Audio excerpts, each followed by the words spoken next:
তো দেখো, সকাল সকাল আমরা খাওয়া দাওয়া করার পর বেরিয়ে গেলাম বাজারে যাওয়ার উদ্দেশ্যে। আর এখানে দাদু আর আমি যাচ্ছি বাজারে।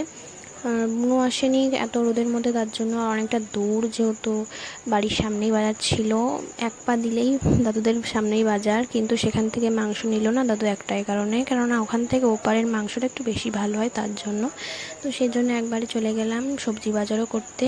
আর তার আগে আমরা বাস স্ট্যান্ডে নামলাম, কেননা বাস স্ট্যান্ডের ওখানেই বাজার, আর ওখানেই কিন্তু দাদুদের একটা ফ্রেন্ডের বাড়ি। তো সেখানে গেলাম আমরা। গিয়ে সেখানে ওই দাদু দিদা আমাদেরকে মিষ্টি আর ঠান্ডা জল খেতে দিয়েছিল। তারপর দাদুকে একটু চা করে দিল, আর আমাকেও দিত, কিন্তু আমি খাইনি, কারণ আমার চা অতটাও ভালো লাগে না, তার মধ্যে এত গরম।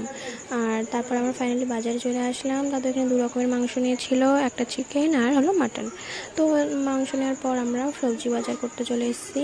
আর চারিদিকে এত সবজি বাজার, কি বলবো, আর এত গরম, বুঝতেই পারছো তোমরা। আর লোকজনও খুব ছিল, তার জন্য ফাঁকে ফাঁকে ভিডিও করছি। আর এদিকে আমরা বাজার টাজার সব কমপ্লিট করে এখন বাড়ি যাচ্ছি। টোটোতে উঠে পড়েছিলাম।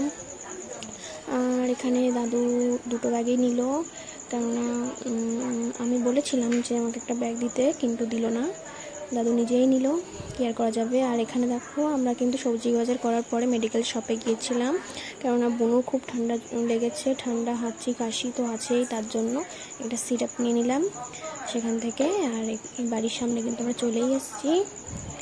এসে তারপর আমি মাকে বাজারটা দিয়ে দিয়েছিলাম।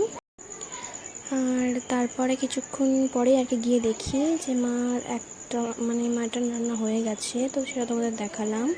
আর এদিকে চিকেনটা হচ্ছিল। আমি একটু ক্যালি করতে গেছিলাম, কিন্তু আর হলো না তাই আমি ভয়েতে রেখে দিলাম।